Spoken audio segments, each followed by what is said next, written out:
Hello people, a very warm welcome to concise classes. तो student, आज आपका lecture 20 है और आज के सेशन में हम repetition and omission of articles के बारे में बात करेंगे। काफ़ी इंपॉर्टेंट वीडियो है बिकॉज आज के सेशन में हम कुछ नया सीखेंगे, तो आप सभी के लिए ये लेक्चर बहुत इंपॉर्टेंट है। तो वीडियो को विदाउट स्किप कर एंड तक देखिए। एज बहुत सारी चीज़ें स्टूडेंट मैं आपको इन बिटवीन ऑफ द सेशंस बताती हूँ। अगर आप वीडियोज़ को स्किप कर देंगे देन ट्रस्ट मी, बहुत कुछ इंपॉर्टेंट आप लूज़ कर देंगे। बहुत कुछ important rules, facts, information which I tell you in between of the sessions आप उसे स्किप कर देंगे। That is why it is very important for you to watch the sessions without skipping. And this I say on a daily basis कि videos को बिना skip करे देखो, क्योंकि स्किप करोगे कन्फ्यूजन होगा। टेलीग्राम पर जब आप क्विज अटेम्प्ट करोगे तो आपको या तो वो क्विज डिफ़िकल्ट लगेगा या मॉडरेट लगेगा, जबकि मैं आपको वही पूछती हूँ जो मैं आपको एक दिन पहले पढ़ा चुकी हूँ, सो दैट आपका एक रिविजन हो सके। राइट, तो आइए स्टार्ट करते हैं। स्टार्ट करने से पहले स्टूडेंट मैं आपसे एक बात कहना चाहूँगी। जैसा कि मैंने आपको बताया कि आर्टिकल किसी भी सेंटेंस में अगर आप यूज़ करते हो तो वो हमेशा नाउन के लिए आता है। किसी भी पार्ट ऑफ स्पीच के लिए आर्टिकल नहीं आता है, हमेशा नाउन के लिए आता है। हाँ, कुछ रूल्स कहते हैं कि आप आर्टिकल ऐसे यूज़ करिए, वैसे यूज़ करिए। जैसे हमने एडजेक्टिव में भी पढ़ा था कि आप ऑर्डिनल्स के लिए यूज़ करते हैं जो आपके फर्स्ट, सेकंड, थर्ड, फोर्थ है, लेकिन 1, 2, 3 के लिए आप नहीं यूज़ करते हैं। ठीक है, हमने वहाँ पे वो रूल पढ़ा था कि आप हमेशा ऑर्डिनल एडजेक्टिव के लिए यूज़ करेंगे लेकिन कार्डिनल एडजेक्टिव के लिए नहीं यूज़ करेंगे। सो रूल्स तो आपके स्टूडेंट कुछ इस तरह से आपको एक रटवाने वाली बात करते हैं, ठीक है, वो चीज़ मैंने भी आपको बताई है। लेकिन जैसा कि मैंने आपसे कहा कि धीरे धीरे जब हम आगे बढ़ते चले जाएंगे, जैसे जैसे आपकी पार्ट्स ऑफ स्पीच कंप्लीट होती जाएगी तो आपकी बहुत सारी बेसिक नॉलेज भी कंप्लीट होती जाएगी। सो पहला पॉइंट तो ये, आप हमेशा आर्टिकल नाउन के लिए यूज़ करते हैं, कभी भी आप किसी और पार्ट ऑफ स्पीच के लिए नहीं यूज़ करते हैं। जैसे मैं बोलती हूँ द फर्स्ट चैप्टर, ठीक है, द फर्स्ट चैप्टर। अब ये बात तो बिल्कुल फैक्ट है कि जो फर्स्ट है वो आपका एक ऑर्डिनल एडजेक्टिव है, जो आपका एडजेक्टिव ऑफ नंबर है, न्यूमरल एडजेक्टिव में उसमें आता है ये, ठीक है। तो द फर्स्ट चैप्टर, इसलिए मैंने फर्स्ट के आगे द यूज़ करा। लेकिन स्टूडेंट, जो आपका द है ना, ये आपका फर्स्ट के पहले आता ज़रूर है, लेकिन ये आपका नाउन के कॉन्टेक्स्ट में आता है। द फर्स्ट चैप्टर में नाउन क्या है? चैप्टर, ठीक है। चैप्टर को किसने डिफाइन करा है? फर्स्ट ने एक एक्स्ट्रा मीनिंग ऐड करा ना कि कैसा चैप्टर? First chapter. और उसके आगे आर्टिकल आया द। मैंने आपको हमेशा बताया है कि आर्टिकल आपका नाउन के लिए आता है, लेकिन अगर कभी एडजेक्टिव आ जाता है किसी भी सेंटेंस में तब आप आर्टिकल यूज़ नाउन के लिए ही करते हो, लेकिन जो साउंड होती है ए और एन की मैं बात करूं तो वो आप एडजेक्टिव के बेसिस पर यूज़ करते हो। सिमिलरली अगर एडजेक्टिव के आगे किसी सेंटेंस में एक एडवर्ब आ जाती है तब आपका आर्टिकल एडवर्ब के बेसिस पर आएगा, ठीक है। लेकिन हमेशा हम आर्टिकल फॉर नाउन यूज़ करते हैं, हम कभी भी किसी और पार्ट ऑफ स्पीच के लिए नहीं यूज़ करते हैं। रूल्स को दिमाग में रखने के लिए हम कह देते हैं कि अगर आपका ऑर्डिनल आता है तो आप द यूज़ करें, अगर आपका कार्डिनल आता है तो आप द न यूज़ करें, ठीक है। अब जैसे मैं आपसे कहूँ the two man are sitting in the field, ठीक है, मैंने एक सेंटेंस बोला the two man are sitting in the field, दो आदमी फील्ड में बैठे हैं।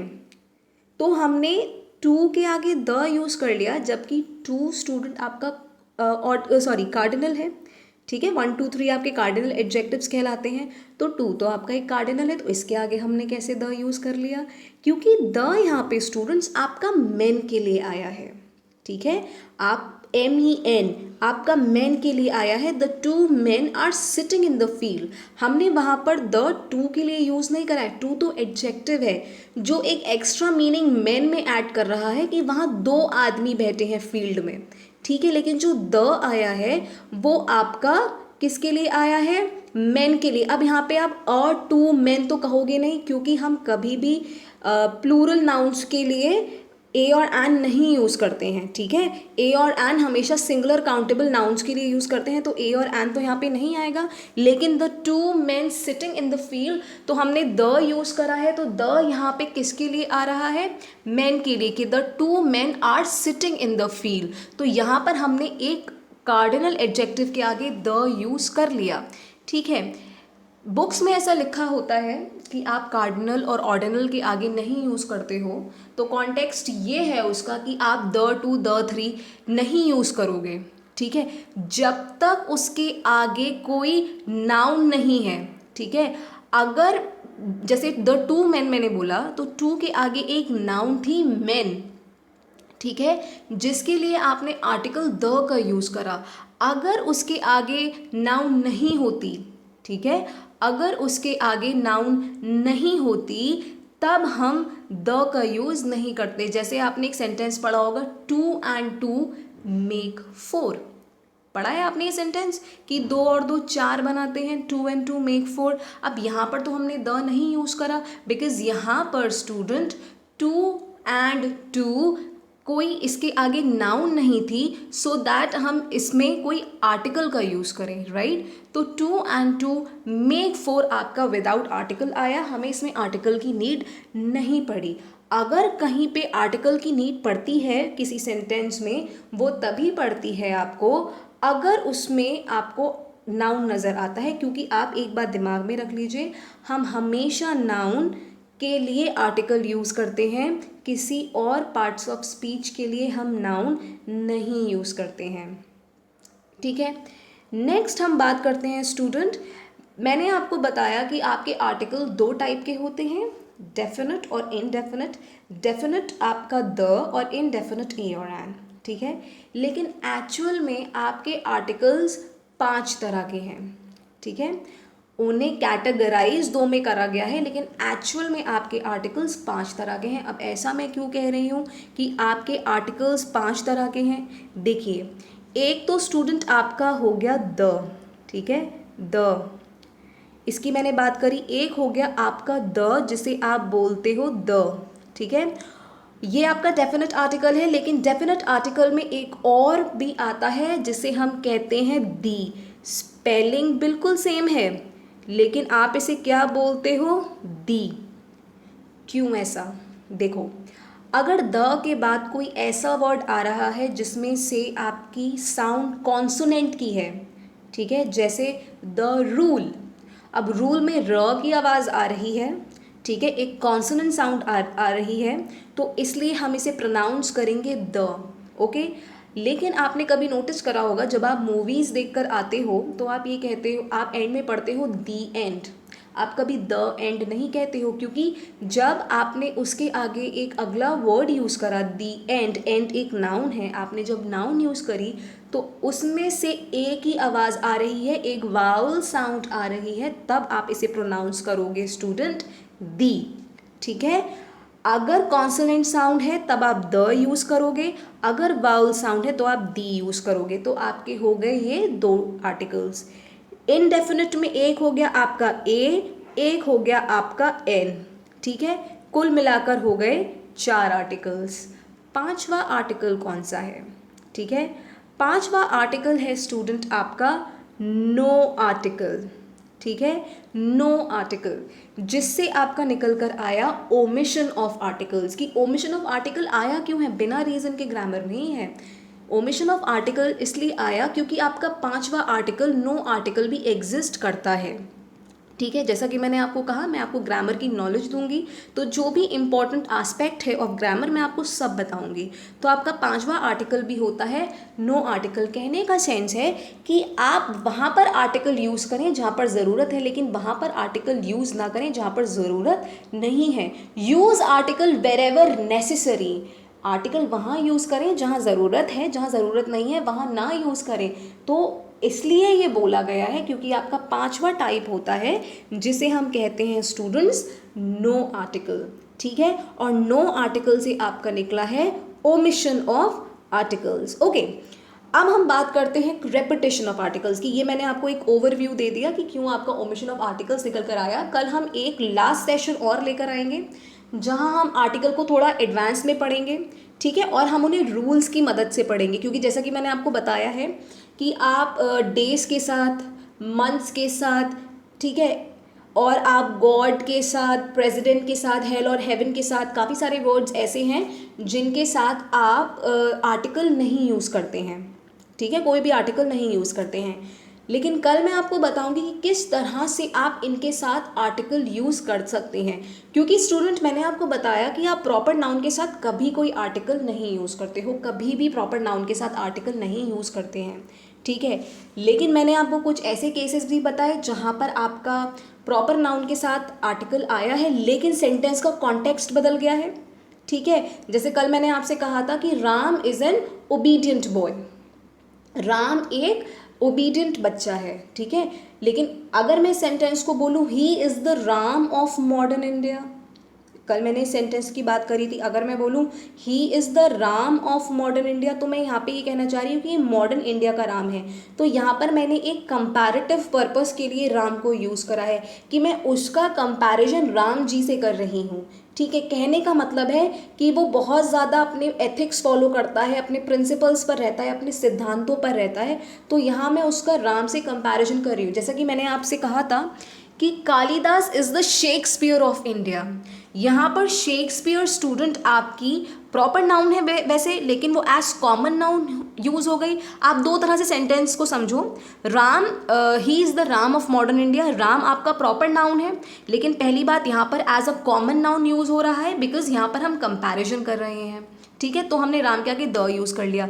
Similarly Kalidas is the Shakespeare of India, Shakespeare तो आपका प्रॉपर नाउन है ना। शेक्सपियर कौन थे? एक बहुत बड़े ड्रामेटिस्ट थे, ठीक है। तो शेक्सपियर थे, जैसे आपकी जो हैमलेट है वो शेक्सपियर ने लिखी है, तो अगर मैं बोलूँ कि Hamlet is written by Shakespeare, ठीक है। अगर मैं ये सेंटेंस बोल रही हूँ Hamlet is written by Shakespeare, तो यहाँ तो मैं शेक्सपियर के आगे कोई आर्टिकल यूज़ नहीं कर रही हूँ बिकॉज वहाँ पर वो एज प्रॉपर नाउन यूज़ हुआ है ना। लेकिन अब मैं बोलूँ Kalidas is the Shakespeare of India, Kalidas is the Shakespeare of India, तो यहाँ पर हमने शेक्सपियर जो प्रॉपर नाउन है उसे एज कॉमन नाउन यूज़ करा है, और कॉमन नाउन के पहले तो हमेशा आर्टिकल आ जाता है, ठीक है।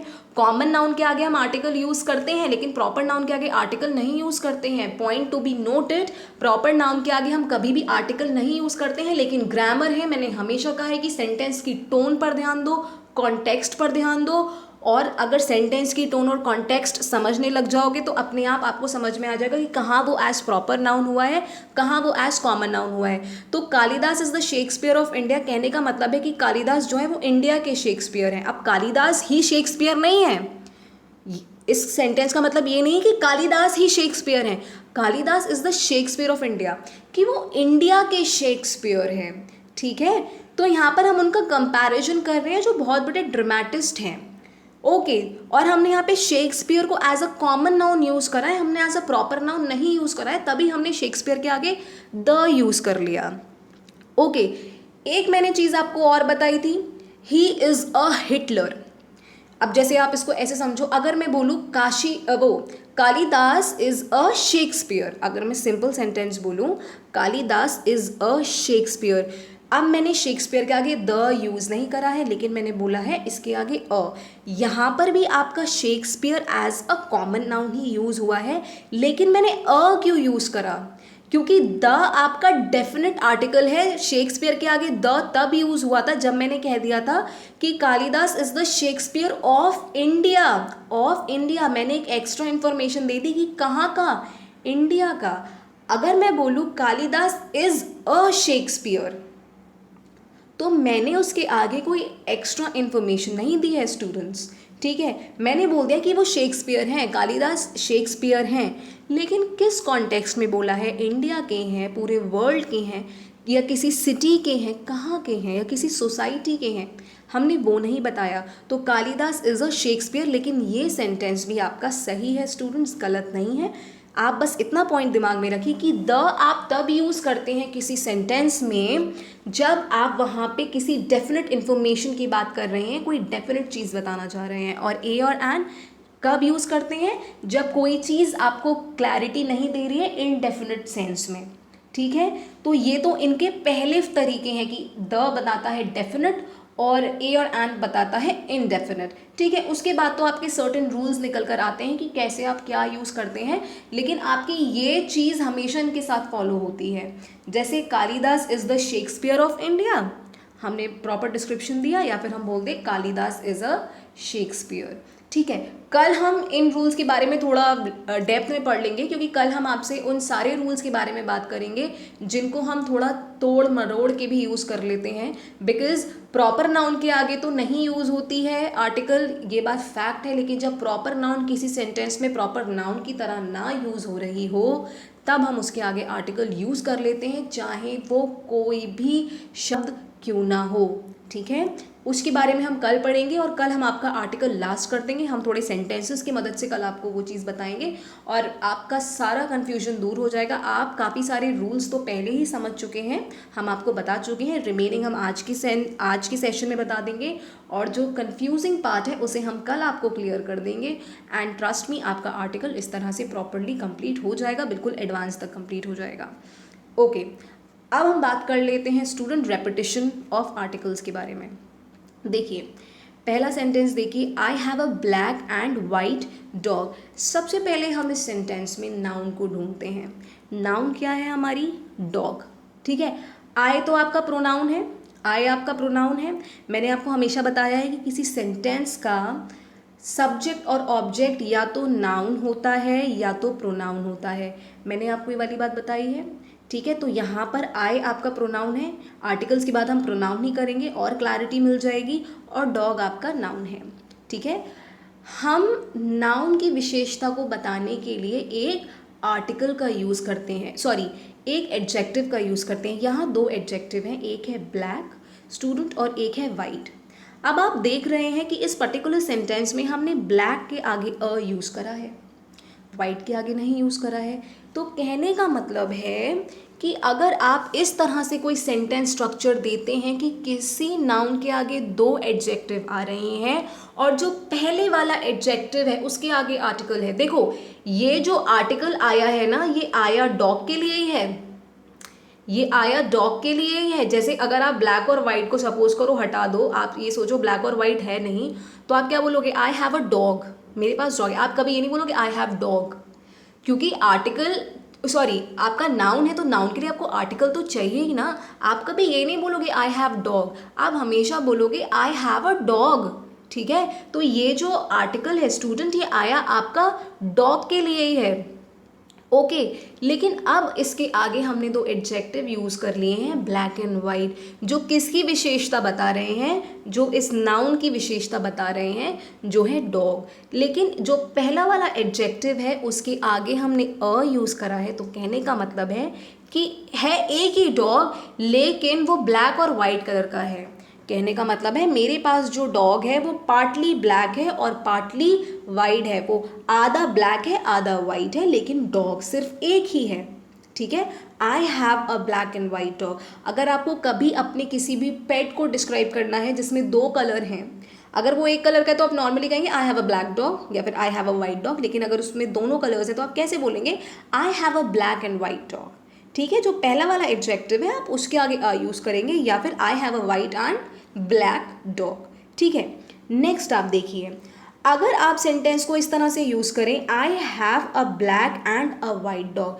अब नाउन अगेन, ठीक है, अब इसके आगे आया एक एडजेक्टिव और फिर आप देख रहे हो एक आर्टिकल, और फिर आप यहाँ देख रहे हो एक और एडजेक्टिव और एक आर्टिकल। कभी आपने देखा है कि किसी एक नाउन के लिए दो आर्टिकल आ रहे हो? कभी आपने बोला है आई हैव अ डॉग? कभी ऐसे नहीं बोला है। आई हैव अ डॉग, अगर एक नाउन है तो एक ही एडजेक्टिव आएगा, तो उस नाउन के लिए एक ही आर्टिकल आएगा ना उस सेंटेंस में। लेकिन यहाँ पे दो एडजेक्टिव हैं। अब डिफरेंस क्या कर दिया कि दोनों एडजेक्टिव के आगे इसने अलग अलग आर्टिकल ले लिया कि I have a black and a white dog. कहने का मतलब है सेंटेंस का कि यहाँ पर हम दो डॉग्स की बात कर रहे हैं, जिसमें से एक ब्लैक है एक वाइट है। आप इसे तोड़कर देखो, आप ऐसे बोलोगे I have a black dog. ठीक है, वेट अ सेक, आप बोलोगे I have a black dog या फिर बोलोगे I have a white dog.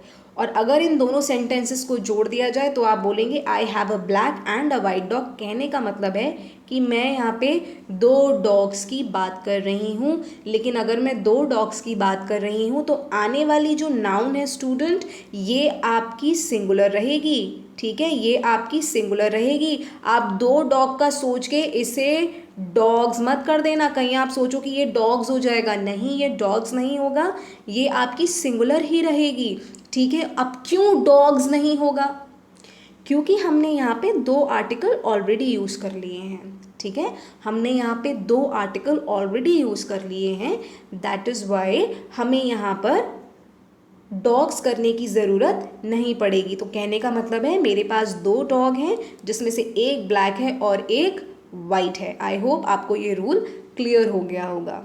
ठीक है, नेक्स्ट हम बात करते हैं student, the secretary and treasurer is absent. ठीक है, अच्छा एक मिनट, इस रूल को बताने से पहले एक बार मैं और ऊपर आपको इसको एक नए तरीके से और बताती हूँ। जैसे आप पहला वाला सेंटेंस देखो, I have a black and white dog. देखो जो आपका अ है ना, अ स्टूडेंट, जैसे कि मैंने आपको बताया अ और एन आपका सिंगुलर नाउन्स के लिए यूज़ होता है, सिंगुलर काउंटेबल नाउन्स के लिए, यानी कि जो सिर्फ एक है। ठीक है, जो सिर्फ एक है, तो आप ए और एन को 1 के रूप में भी इस्तेमाल करते हो। ठीक है, एक पॉइंट आप नोट डाउन कर लो कि आप ए और एन को किस तरह से यूज़ करते हो। 1 के लिए यूज़ कर लेते हो, एनी की तरह यूज़ कर लेते हो, पर के लिए यूज़ कर लेते हो। ठीक है, ईच एवरी के लिए यूज़ कर लेते हो। कल मैं आपको और बताऊंगी, लेकिन मैंने आपको पर वाला बताया था कि जैसे this car runs 25 kilometres a litre. ठीक है, this car runs 25 kilometres a litre. तो 25 किलोमीटर्स अ लीटर का मतलब क्या है? 25 किलोमीटर्स पर litre. I earn 10,000 a month. I earn 10,000 a month. मैं एक महीने के 10,000 कमाती हूँ। अ मंथ यानी कि पर मंथ, ईच मंथ। ठीक है, एवरी मंथ। तो अ और जो एन है स्टूडेंट, वो 1 के लिए यूज़ होता है, एनी के लिए यूज़ होता है, पर के लिए यूज़ होता है। ठीक है, हम इसको कल आपको और अच्छी तरह से समझाएंगे, लेकिन आपको इससे भी क्लैरिटी हो गई होगी अगर आपने प्रीवियस सेशंस बहुत ध्यान से देखे हैं। खैर, मैं आपको एक और तरीका बताती हूँ समझने का। I have a black and white dog. यहाँ पे अ का मतलब है स्टूडेंट 1। यहाँ पे अ का मतलब है 1। अब आप अ हटा के इसको ऐसे बोलो, I have 1 black and white dog. आप समझ में आ गया? I have 1 black and white dog, यानी कि मेरे पास एक डॉग है जो ब्लैक और वाइट कलर का है। आई होप अब आपको क्लैरिटी मिली होगी। सेकेंड सेंटेंस में I have 1 black and 1 white dog.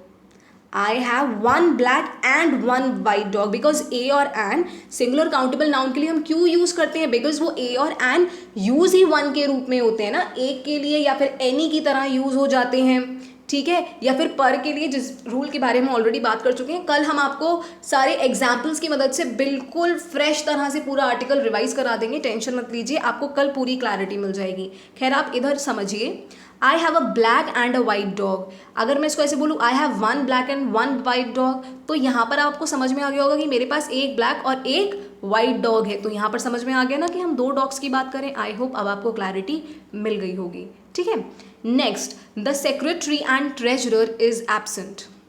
The secretary and treasurer is absent. अब यहाँ पर आप देख रहे हो सेक्रेटरी एंड ट्रेजरर, और आपकी इज कौन सी वर्ब है? आपकी सिंगुलर वर्ब है।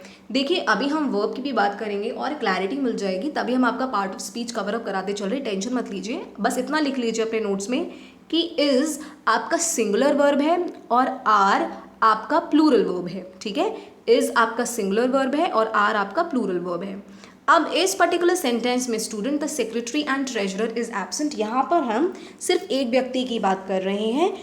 ठीक है, जो सेक्रेटरी भी है और जो ट्रेजरर भी है, तभी आपका जो वर्ब आई वो आपकी कैसी आई?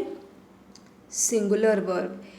ठीक है, देखिए, अगर हम सिंगुलर नाउन की बात करते हैं तो उसके कॉन्टेक्स्ट में ही सेंटेंस में वर्ब आती है। अगर सिंगुलर नाउन है तो सिंगुलर वर्ब, प्लूरल नाउन है तो प्लूरल वर्ब। ठीक है, सिंगुलर नाउन है तो सिंगुलर वर्ब, प्लूरल नाउन है तो प्लूरल वर्ब। अब यहाँ पे आपकी 2 नाउन्स हैं, सेक्रेटरी और ट्रेजरर, लेकिन जो आर्टिकल है द, ये सेक्रेटरी और ट्रेजरर दोनों के लिए यूज़ हुआ है।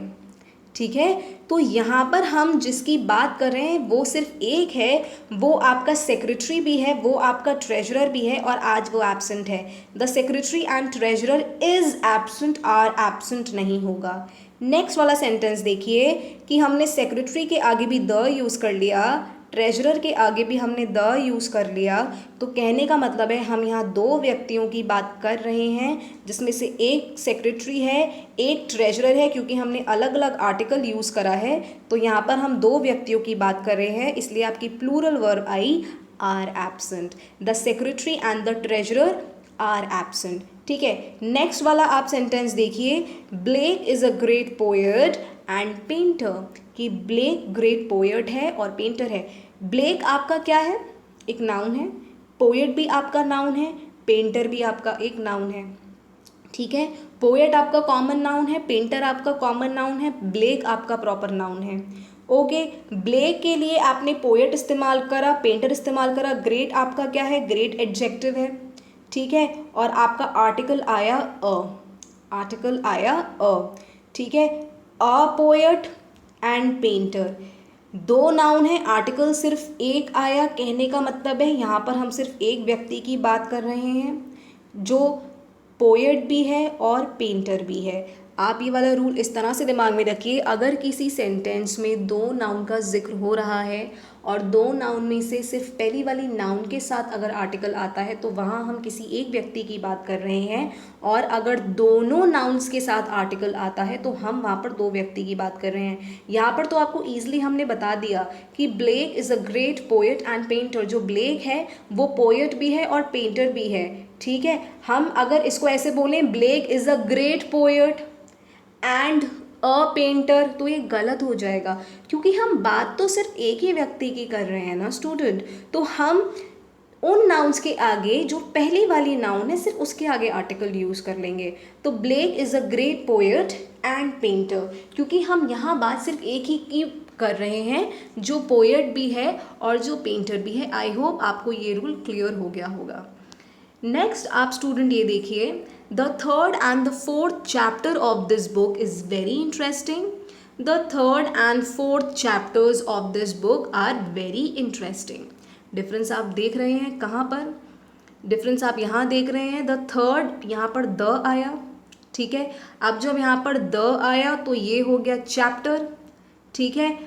और यहाँ पर आपका द यहाँ से गायब हो गया तो ये हो गया चैप्टर्स। लेकिन अब आपकी जब ये सिंगुलर नाउन थी तो आपकी सिंगुलर वर्ब आई इज, और जब ये आपकी प्लूरल नाउन हुई तो आपकी प्लूरल वर्ब आई आर। ठीक है। ये एक सेंटेंस का स्ट्रक्चर है जो आपको अपने दिमाग में रखना होगा।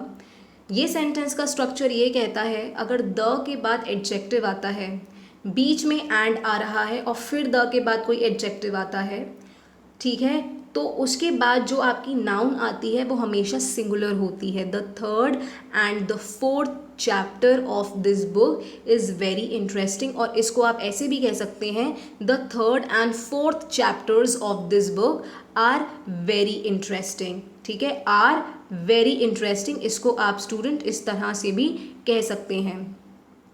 ठीक है। सो ये तो स्ट्रक्चर्स हैं कि आप दो अलग अलग, दो एक ही इंफॉर्मेशन, ठीक है, एक ही इंफॉर्मेशन को आप दो तरह से कैसे बता सकते हैं। तो आप इसे the third and the fourth chapter of this book is very interesting कह सकते हैं, या फिर the third and fourth chapters of this book is very interesting. ठीक है। डिफरेंस कहाँ आएगा? क्योंकि यहाँ हमने द यूज़ कर लिया। ठीक है।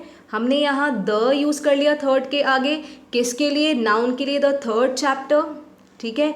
फिर आपने इसी के लिए यूज़ कर लिया the fourth chapter of this book is very interesting, लेकिन यहाँ पर आपने द गायब कर दिया तो आपका जो यहाँ पर नाउन हो जाएगा वो प्लूरल हो जाएगा।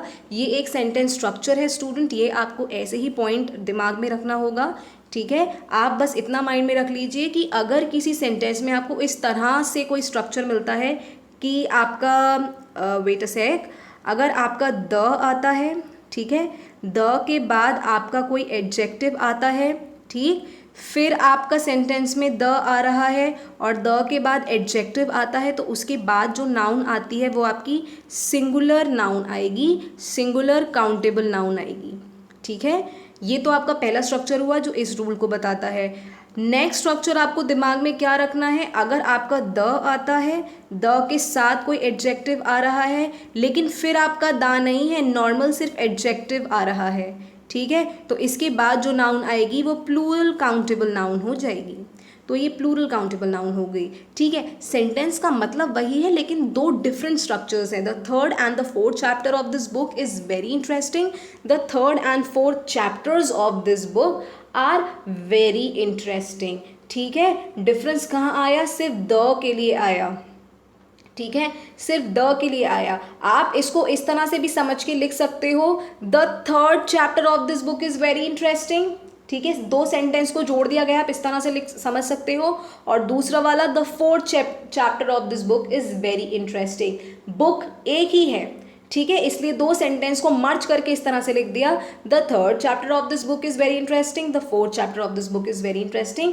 तो जोड़ के लिखा, the third and the fourth chapter of this book is very interesting. आप इसको इस तरह से भी समझ सकते हो। नेक्स्ट आप देखिए, the third and fourth chapters. अब यहाँ पर हमने दोनों चैप्टर का जिक्र एक ही सेंटेंस में कर डाला, तो यहाँ पर आपकी नाउन प्लूरल हो गई, चैप्टर्स हो गया। तो आप इसको इस तरह से भी समझ लो, या फिर आपको जो मैंने स्ट्रक्चर बताया है स्टूडेंट्स, आप इस स्ट्रक्चर को माइंड में रख लीजिए, ठीक है, बिकॉज आपको कुछ रूल्स माइंड में रखने पड़ेंगे एज ग्रामर है, और ग्रामर अनप्रेडिक्टेबल है, यू ऑल नो, एंड ये रूल बहुत इंपॉर्टेंट है।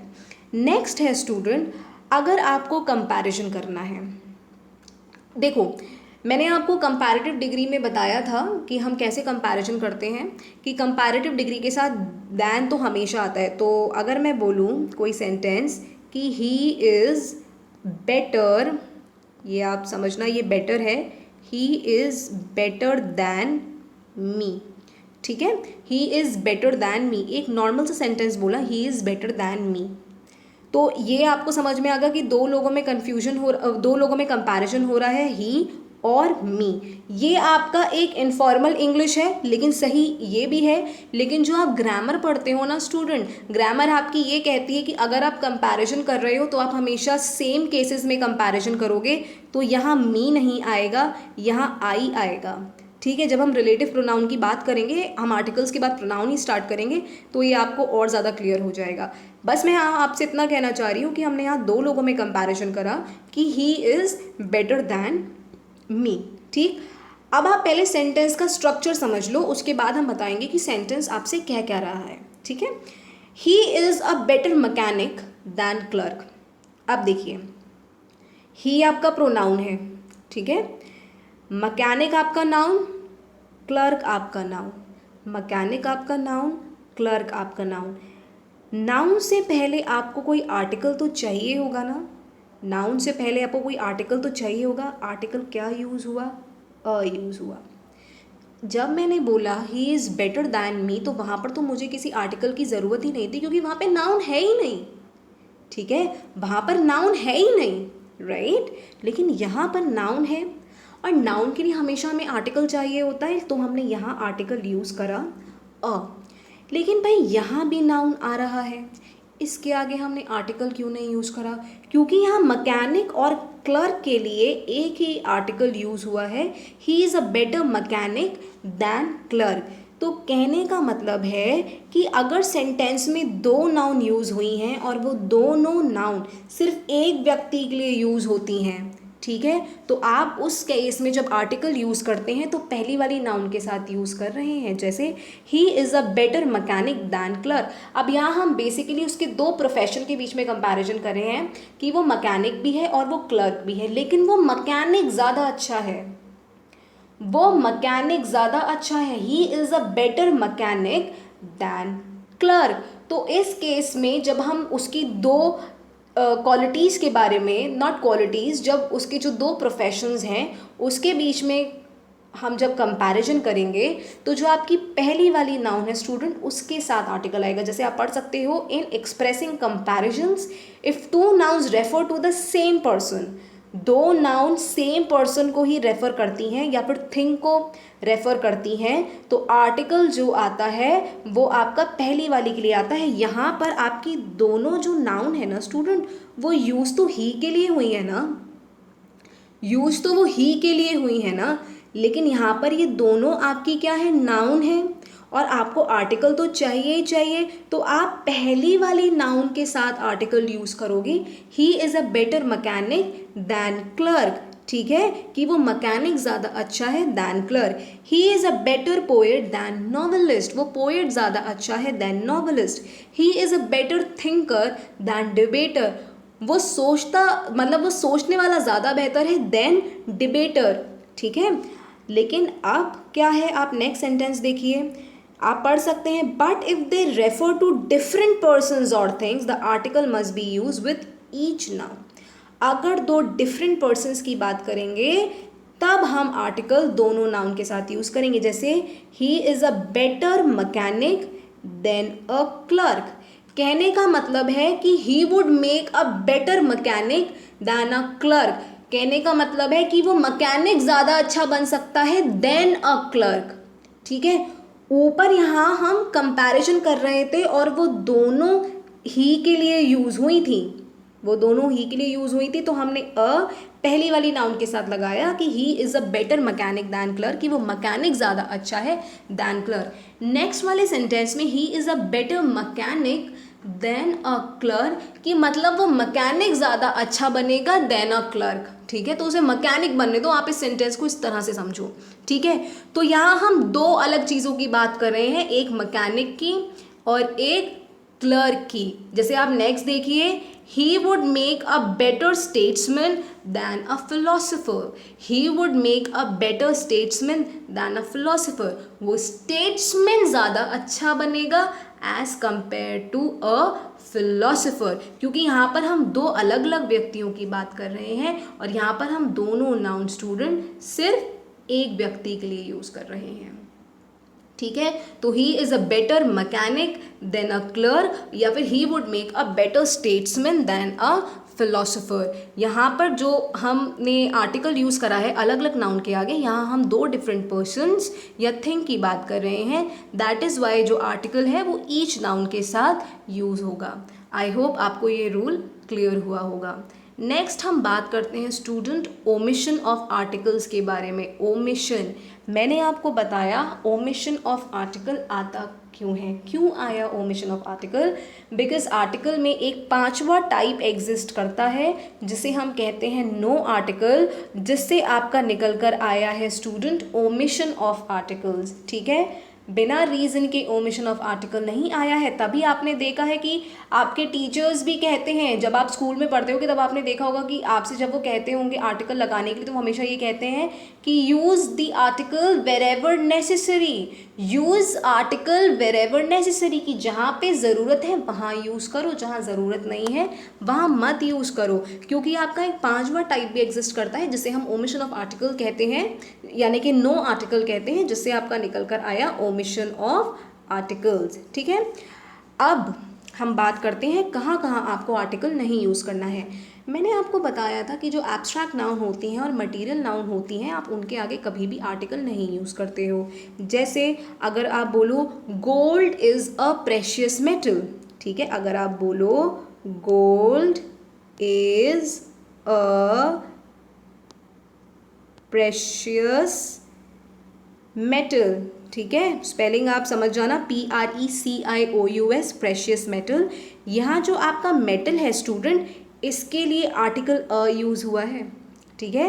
आर्टिकल यहाँ भी यूज़ हुआ है ना, किसके लिए, मेटल के लिए, एडजेक्टिव के लिए नहीं। प्रेशियस तो आपका एक एडजेक्टिव है ना, लेकिन यहाँ पर जो आर्टिकल यूज़ हुआ है स्टूडेंट वो यूज़ हुआ है मेटल के लिए। तो गोल्ड आपका एक मटेरियल नाउन है, आप मटेरियल नाउन्स के आगे कभी भी आर्टिकल नहीं यूज़ करते हो, तभी आप बोलते हो gold is a precious metal. आप कभी ये नहीं बोलोगे the gold is a precious metal, ठीक है। या फिर sugar is bad for your teeth, कि शुगर आपके दांतों के लिए सही नहीं है। Wisdom is the gift of haven, wisdom is the gift of haven. तो यहाँ पर जो विजडम है ये एक एब्स्ट्रैक्ट नाउन है। Virtue is its own reward, virtue यहाँ पर एक एब्स्ट्रैक्ट नाउन है और इनके आगे हमने कोई भी आर्टिकल नहीं यूज़ करा है, ठीक है। तो ऐसा कब होता है कि जब हम एब्स्ट्रैक्ट या फिर मटेरियल नाउन के आगे आर्टिकल नहीं यूज़ करते हैं, जब ये नाउन्स कोई एक्स्ट्रा इंफॉर्मेशन या फिर किसी पर्टिकुलर सेंस में प्रयोग नहीं होती है। हमने लास्ट सेशन में एक स्ट्रक्चर पढ़ा था जहाँ मैंने आपसे कहा था कि the cotton of Egypt is of superior quality. अगर आपने वो सेशन देखा होगा तो आपको समझ में आएगा। मैंने वो सेंटेंस आपको बताया था, the cotton of Egypt is of superior quality. पहचान के हिसाब से हमने आपको ये बताया कि अगर किसी मटीरियल नाउन या अनकाउंटेबल नाउन के आगे ऑफ आ जाता है, ठीक है, ऑफ आ जाता है, तो उसके आगे आप द यूज़ करते हैं। क्या यूज़ करते हैं? आप द यूज़ करते हैं, ठीक है। अब हम आपको रीज़न दे देते हैं कि वो रूल बना क्यों। The cotton of Egypt is of superior quality. हमने इसके आगे ए और एन क्यों यूज़ नहीं करा? तो ए और एन तो हमेशा हम सिंगुलर काउंटेबल नाउन के आगे यूज़ करते हैं, तो ए और एन का तो यहाँ पर कोई मतलब ही नहीं बनता। अब हमने द क्यों यूज़ करा? क्योंकि यहाँ पर हमने एक particular information they the, the cotton of Egypt, ठीक है, द कॉटन ऑफ इजिप्ट। अगर मैं ये कह देती कि cotton is of superior quality, ठीक है, अगर मैं ये कह देती कि cotton is of superior quality, ठीक है, मैं कोई एक्स्ट्रा इंफॉर्मेशन नहीं देती, लेकिन यहाँ मैंने कह दिया द कॉटन ऑफ इजिप्ट, ठीक है। अगर मैं सपोज ऐसे बोलूँ कि the cotton has a superior quality, कि कॉटन की क्वालिटी अच्छी होती है, तो यहाँ पर एक हम जनरल बात कह रहे हैं कि कॉटन की क्वालिटी अच्छी है, हम कोई एक्स्ट्रा इन्फॉर्मेशन नहीं दे रहे हैं, हम एक पर्टिकुलर सेंस में नहीं इस्तेमाल कर रहे हैं। लेकिन the cotton of Egypt is of superior quality, आपने अगर वो सेशन देखा है तो आप समझेंगे मेरी बात। वहाँ पर हम उसको ये कह रहे हैं कि जो इजिप्ट की कॉटन है उसकी क्वालिटी अच्छी है, इसलिए हमने मटीरियल नाउन के आगे द यूज़ करा, बिकॉज हमने एक पर्टिकुलर सेंस की बात करी है। जैसे आप ये सेंटेंस देखिए, the wisdom of Solomon is great, the wisdom of Solomon is great. यहाँ पर हमने किसके विजडम की बात करी है? सोलोमन के विजडम की बात करी है। यहाँ पर हमने इस एब्स्ट्रैक्ट नाउन को एक पर्टिकुलर सेंस दे दिया है। हम जनरल सेंस से हटकर बात कर रहे हैं, हम किसी के रिस्पेक्ट में बात कर रहे हैं, तभी हमने इसके आगे द यूज़ करा है, ठीक है। आपको रूल तो पता ही है, आपको रूल पता है कि अगर एब्स्ट्रैक्ट नाउन के बाद ऑफ यूज़ हो रहा है तो उसके पहले आर्टिकल आएगा, ठीक है, आपको रूल पता है। लेकिन क्यों? उसका रीज़न ये है। नेक्स्ट पहला, अब आप ये वाला सेंटेंस देखिए, would you pass me the sugar. अब यहाँ शुगर आपका मटेरियल है, लेकिन हमने द यूज़ कर लिया। Would you pass me the sugar. See देखिए, दो व्यक्ति होते हैं, एक स्पीकर होता है, एक लिसनर होता है, ठीक है।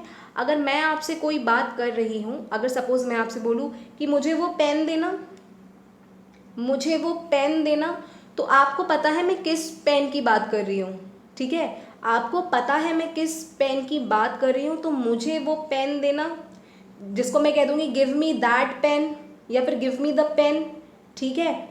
तो मैं आपसे कह रही हूँ मुझे वो पेन देना, तो आपको पता है मैं किस पेन की बात कर रही हूँ, तो वहाँ पे आपको ये चीज़ स्पेसिफाई है, आपको ये डेफिनेट है कि मैं उसी पेन की बात कर रही हूँ, ठीक है। यहाँ पर would you pass me the sugar, suppose मैंने आपसे कहा कि would you pass me the sugar, यानी कि वो शुगर जो टेबल पे रखी है, तो आपके मेरे बीच में ये चीज़ डेफिनेट है कि वो शुगर जो टेबल पे रखी है, जो ऑलरेडी वहाँ पर है, ठीक है, शुगर कहीं तो रखी होगी ना। तो अगर मैं आपसे कह रही हूँ कि would you pass me the sugar, यानी कि आपके और मेरे लिए वो डेफिनेट है, तो यहाँ पर हम इसे एक पर्टिकुलर सेंस के लिए कह रहे हैं, एक हम जनरल लीक से हट कर कह रहे हैं, हम एक स्पेसिफाइड इन्फॉर्मेशन यहाँ पे दे रहे हैं, ठीक है, कि would you pass me the sugar, कि वो शुगर जो टेबल पे रखी है या वो शुगर जो कबर्ड में रखी है, बेसिकली आपको और मुझे पता है कि मैं किस शुगर की बात कर रही हूँ। जब दो व्यक्ति आपस में बात करते हैं किसी थर्ड चीज़ के लिए, तो उन्हें पता है ना कि वो किसके लिए कह रहे हैं। सपोज करो मैं आपसे बोलूँ कि मुझे वो पेन देना, तो आपको पता है मैं कौन से पेन की बात कर रही हूँ, ठीक है। तो मैं इसको ऐसे भी कह सकती हूँ गिव मी दैट पेन या फिर गिव मी द पेन, मैं गिव मी द पेन भी कह सकती हूँ या फिर गिव मी दैट पेन भी कह सकती हूँ, ठीक है। तो एक इन्फॉर्मेशन मैं यहाँ आपको और दूंगी स्टूडेंट्स, कि आर्टिकल्स जो है ना वो आपकी नाउन की क्वालिटी या फिर क्वांटिटी बताते हैं, इसलिए जो आपके आर्टिकल्स हैं स्टूडेंट्स वो एडजेक्टिव की ही श्रेणी में आते हैं। आर्टिकल्स कोई अलग से टॉपिक नहीं है, हम ग्रामर में से अलग से पढ़ते हैं, लेकिन आर्टिकल्स जो हैं आपके वो एडजेक्टिव की श्रेणी में ही आते हैं। लेकिन ये बहुत डेप्थ की बात हो गई, आप थोड़ा इम्पॉर्टेंट अपने लिए समझिए कि मैं अगर बोलती हूँ कि मुझे वो पेन देना, तो आपके मेरे बीच में ये वाली बात कंफर्म है कि मैं कौन से पेन की बात कर रही हूँ, ठीक है। सो दैट इज़ वाई यहाँ पर would you pass me the sugar, तो जिससे वो कह रहा है उसे पता है कि वो शुगर जो टेबल पे रखी है, वो शुगर जो कबर्ड में रखी है। दैट इज़ वाई मैंने यहाँ शुगर से पहले स्टूडेंट द यूज़ करा। I can't forget the kindness with which he treated me. अब अभी वाला सेंटेंस देखिए, I can't forget the kindness with which he treated me. यहाँ पर काइंडनेस आपका क्या है, एक एब्स्ट्रैक्ट नाउन है, लेकिन मैंने स्पेसिफाई कर दिया kindness with which he treated me, kindness with which he treated me. तो इसके आगे आपका क्या आया, एक डेफिनेट आर्टिकल आया द। ए और एन तो कभी यूज़ ही नहीं करोगे, क्योंकि ए और एन हमेशा आपका सिंगुलर काउंटेबल नाउन के लिए यूज़ होता है, हमेशा एक चीज़ के लिए यूज़ होता है। वन के सेंस में होता है यूज़, पर के सेंस में होता है, एनी के सेंस में होता है। कल हम एग्जाम्पल की मदद से बिल्कुल इसको अच्छी तरह से कंप्लीट कर लेंगे, तो टेंशन ना लीजिए आप लोग, ठीक है।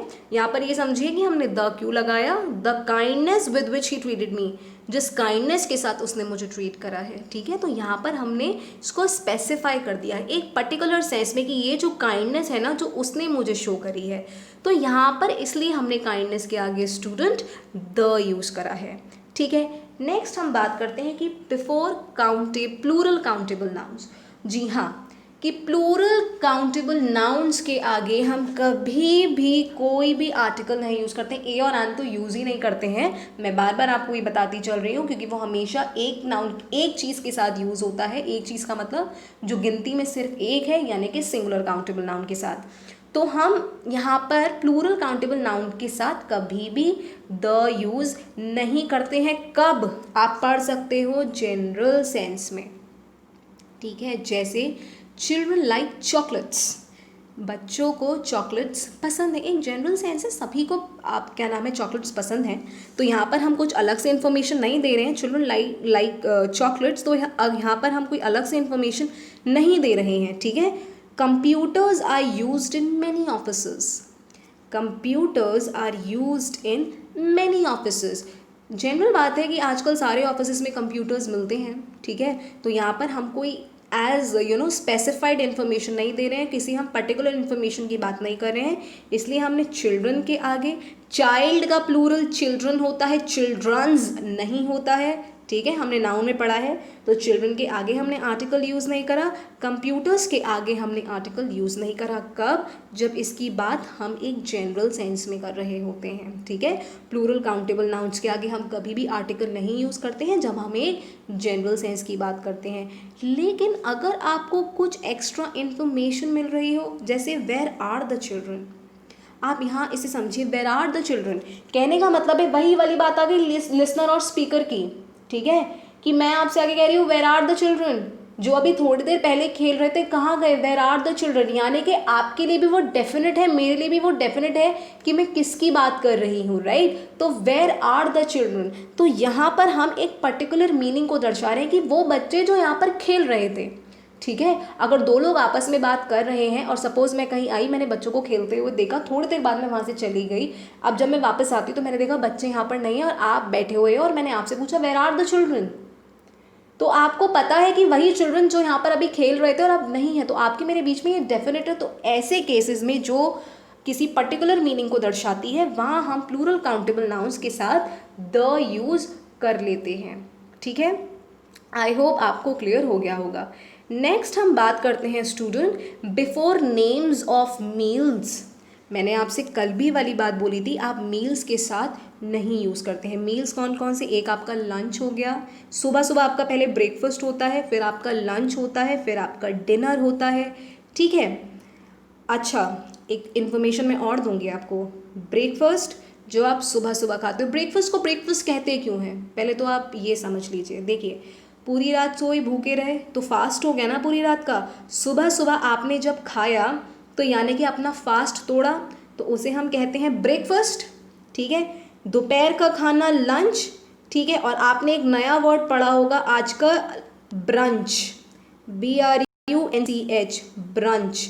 ब्रंच क्या होता है, जब आप ब्रेकफास्ट और लंच लंच के टाइम पर कर रहे हैं। कहने का मतलब है जब आप अपने दिन का पहला मील लंच वाले टाइम पर ले रहे हैं। अब आप बेसिकली अपना फास्ट तोड़ रहे हो ना, आपने ब्रेकफास्ट नहीं करा, आप अपना ब्रेकफास्ट और लंच दिन के 2 बजे कर रहे हो जो लंच का टाइम है। ठीक है, तो आपका एक तरह से ब्रेकफास्ट और लंच एक साथ हो रहा है, जिसे हम कहते हैं स्टूडेंट ब्रंच। ठीक है, उसके बाद आपका स्टूडेंट आता है सपर, SUPPER। सपर क्या होता है? जो आप इवनिंग स्नैक्स लेते हो, जो इवनिंग शाम के समय जो आप लाइट मील लेते हो, उसे स्टूडेंट हम कहते हैं सपर। ठीक है, जो शाम का खाना होता है, शाम में आप थोड़ी बहुत मंचिंग कर लेते हो, थोड़ा बहुत हल्का फुल्का खा लेते हो, उसे स्टूडेंट हम क्या कहते हैं? उसे हम सपर कहते हैं। उसके बाद आता है डिनर। ठीक है, अच्छा डिनर स्टूडेंट्स आपका रात का खाना नहीं कहलाता है। ठीक है, डिनर का मतलब होता है heaviest meal of the day. पूरे दिन में जो आपने सबसे ज़्यादा हैवी खाना खाया है, जिसके बाद आपको भूख नहीं लगी, उसे हम डिनर कहते हैं। लेकिन इनफॉर्मल इंग्लिश में हम डिनर को रात का खाना मानते हैं, लेकिन डिनर बेसिकली रात का खाना नहीं है। वो खाना, वो हैवी मील जिसके बाद आपको भूख नहीं लगती, आपका पेट फुल्ली भर जाता है, और वो बेसिकली रात में ही आप खाते हो, क्योंकि उसके बाद फिर आप सोने चले जाते हो और अगले दिन ब्रेकफास्ट करते हो। ठीक है, तो डिनर का मतलब वो मील जो सबसे हैवी मील होता है। ठीक है, एक मील और होता है स्टूडेंट जिसे हम कहते हैं रिफ्रेशमेंट। ठीक है, रिफ्रेशमेंट्स। रिफ्रेशमेंट का मतलब होता है हल्का खाना। ठीक है, रिफ्रेशमेंट्स का मतलब होता है हल्का खाना। अब इसका कोई प्रॉपर टाइम नहीं है, आप लाइट मील किसी भी समय ले सकते हो। ठीक है, लाइट मील आप किसी भी समय ले सकते हो, तो रिफ्रेशमेंट्स। ठीक है, तो ये सारे आपके मील कहलाते हैं। जैसे कौन कौन से हुए?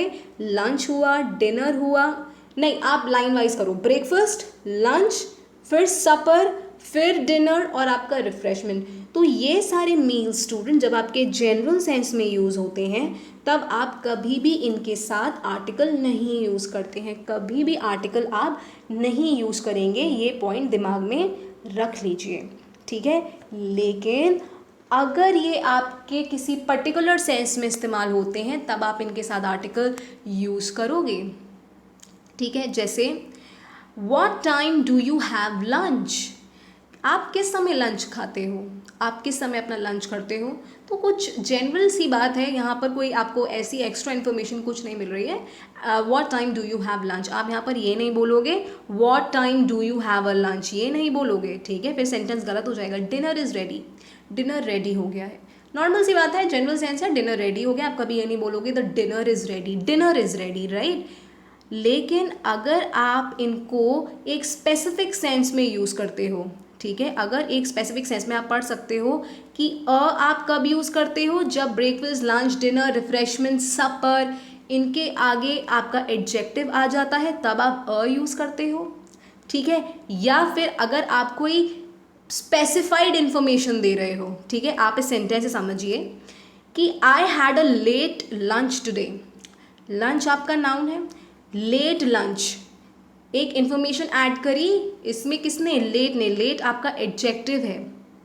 ठीक है, इसने ये बताया कि मैंने लेट लंच करा है, लेट लंच। ठीक, तो आर्टिकल आ गया I had a late lunch today. ठीक है, अगर यहाँ पे टाइम स्पेसिफाई कर देता, तब हम की जगह द यूज़ कर लेते। ठीक है, अगर यहाँ पे टाइम स्पेसिफाई हो जाता, कुछ एक्स्ट्रा इन्फॉर्मेशन मिल जाती जहाँ आपको टाइम डेफिनेट मिल जाता, तब आप द यूज़ कर लेते। लेकिन I had a late lunch today, तो ये आपका एक करेक्ट सेंस है स्टूडेंट। आप सेंटेंसेस में जब आपके मील्स आते हैं, आप उनके आगे आर्टिकल यूज़ कर लेते हैं। कब? जब आपको कोई पर्टिकुलर इन्फॉर्मेशन मिल रही है। नेक्स्ट सेंटेंस देखिए, the dinner we had at the tourist hotel was very nice. The dinner we had at the tourist hotel. अब उसने बता दिया कि जो डिनर उसने टूरिस्ट होटल पे खाया था, टूरिस्ट होटल पे, उसने स्पेसिफाई कर दिया ना, उसने स्पेसिफाई कर दिया। अगर ये होता a dinner we had was very nice, अगर ये टूरिस्ट होटल नहीं होता तो हम नॉर्मल कहते द की जगह अ। ठीक है, a dinner we had was very nice, जो डिनर हमने करा वो बहुत अच्छा था, तो यहाँ पर नॉर्मल आपका सिर्फ अ आता। लेकिन यहाँ पे उसने स्पेसिफाई कर दिया the dinner we had at the tourist hotel. उसने डेफिनेट इन्फॉर्मेशन दे दी ना, एक डेफिनेट इन्फॉर्मेशन के साथ उसने स्पेसिफाई कर दिया कि जो टूरिस्ट होटल में खाया था वो डिनर बहुत अच्छा था। ठीक है, तो आपने अब इसके आगे यूज़ करा द। सो आई होप आपको ये रूल भी क्लियर हुआ होगा। नेक्स्ट हम बात करते हैं, हमने इस रूल के बारे में स्टूडेंट कल भी बात करी थी कि स्कूल, कॉलेज, टेम्पल, आज मैंने और काफ़ी सारे नाम जोड़ लिए, university, church, bed, hospital, prison, ठीक है।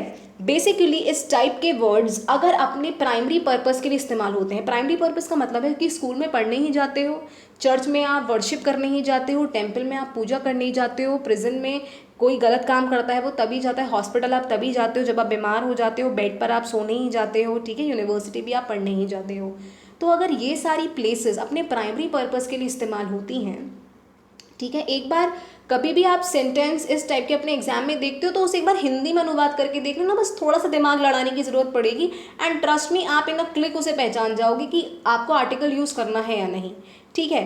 तो अगर ये प्राइमरी पर्पस के लिए स्टूडेंट इस्तेमाल होती हैं तो आप कोई आर्टिकल यूज़ नहीं करोगे। जैसे I learn French at school, आपने एट अ स्कूल नहीं बोला, I learn French at school, मैंने फ्रेंच स्कूल में पढ़ी थी, ठीक है। तो फ्रेंच आप स्कूल में ही पढ़ते हो क्योंकि फ्रेंच पढ़ाने वाले स्कूल भी होते हैं। We go to church on Sundays, अब यहाँ पे वो प्राइमरी पर्पस की बात हो रही है कि वो हर संडे चर्च पर जाता है, जो रोज़मर्रा की चीज़ें हैं जो वो रोज़ करता है, जो प्राइमरी पर्पस है, ठीक है, जो उसके डेली रूटीन में है। अगर उस तरह से ये चीज़ें, ये बिल्डिंग्स अगर आप यूज़ कर रहे हो, ये प्लेसेस आप यूज़ कर रहे हो, तो आप उसके लिए आर्टिकल यूज़ नहीं करोगे, ठीक है। We go to church on Sundays, no article. He stays in bed till 9 every morning, अब यहाँ पे उसकी हैबिट बता रहा है कि वो 9 बजे तक अपने बेड से उठता है, मतलब कहने का है कि वो 9 बजे से पहले अपना बेड नहीं छोड़ता है। He stays in bed till 9 every morning, ठीक है, वो अपने बेड पर सुबह 9 बजे तक रहता है। ओके, तो यहाँ पर आपने उसकी रोज़ कार्य करने वाली एक चीज़ बताई है जो वो रोज़ करता है, एक प्राइमरी काम हो गया उसके लिए, क्योंकि अगर आप कोई काम रोज़ कर रहे हो तो वो प्राइमरी काम है, ठीक है ना, जो आप रोज़ कर रहे हो। My uncle is still in hospital, आप ये नहीं बोलोगे my uncle is still in a hospital, is still in hospital, वो अभी भी हॉस्पिटल में है, अभी भी हॉस्पिटल में है, ठीक है। तो यहाँ पर भी स्टूडेंट एक प्राइमरी पर्पस जैसा ही है कि my uncle is still in hospital, वो अभी भी हॉस्पिटल में ही है, तो आप इसके आगे अ यूज़ नहीं करेंगे। लेकिन अगर सेंटेंस हो जाए the school is very near to my home, अब यहाँ पर द स्कूल हमने यूज़ करा तो जाहिर सी बात है हम किसी डेफिनेट स्कूल की बात कर रहे होंगे, तो the school is very near to my home, जो स्कूल है वो मेरे घर के बहुत पास है, कोई प्राइमरी पर्पस नहीं। I met him at the church, अब चर्च में आप पूजा करने जाते हो, किसी से मिलने नहीं, that is why I met him at the church. The bed is broken, अब बेड हमेशा टूटा हुआ नहीं रहता है, ठीक है, the bed is broken. I went to the hospital to see my uncle, आपके अंकल हमेशा हॉस्पिटल में नहीं मिलते, वो अपने घर पर भी मिलते होंगे ना, तो I went to the hospital to see my uncle, जाहिर सी बात है मेरे अंकल बीमार हैं, मैंने देखने हॉस्पिटल गई हूँ, तो I went to the hospital to see my uncle. तो यहाँ भी एक सेकेंडरी पर्पस की बात हुई है, कोई प्राइमरी पर्पस की बात नहीं हुई है। लेकिन इस सेंटेंस में स्टूडेंट आप कंफ्यूज मत हो ना, my uncle is still in hospital, तो एक तरह से ये प्राइमरी है क्योंकि वो अभी भी हॉस्पिटल में ही है, ठीक है, मतलब पिछले कुछ दिनों से वो बीमार है और वो हॉस्पिटल में ही है, तो अभी वो कुछ समय से हॉस्पिटल में है, तो वो उस समय के लिए प्राइमरी पर्पस बन गया है। दैट इज़ वाई आप यहाँ पे हॉस्पिटल के आगे आर्टिकल नहीं यूज़ करेंगे। Okay, so I hope student आपको ये सेशन बहुत अच्छी तरह से समझ में आया होगा। अगर समझ में आया है तो वीडियो को लाइक करें, चैनल को भी सब्सक्राइब करें और ज़्यादा से ज़्यादा स्टूडेंट्स आप शेयर करें। और कल हम इस चैप्टर को लास्ट कर देंगे, हम कुछ एग्जाम्पल की मदद से रिमेनिंग रूल्स पढ़ेंगे, रीजंस के साथ पढ़ेंगे, और कल आपको बहुत अच्छी तरह से कॉन्सेप्ट की क्लैरिटी मिल जाएगी। और फिर हम परसों से अपना प्रोनाउन शुरू कर देंगे। तो इस तरह हमने अपना नाउन कंप्लीट करा, एडजेक्टिव कंप्लीट करा, आर्टिकल बिल्कुल एडवांस तक कंप्लीट हो गया है, और फिर हम स्टूडेंट्स अपना प्रोनाउन स्टार्ट कर देंगे एंड धीरे धीरे आपका पार्ट्स ऑफ स्पीच भी कंप्लीट होता चला जाएगा। So that's all in today's session people, thank you so much.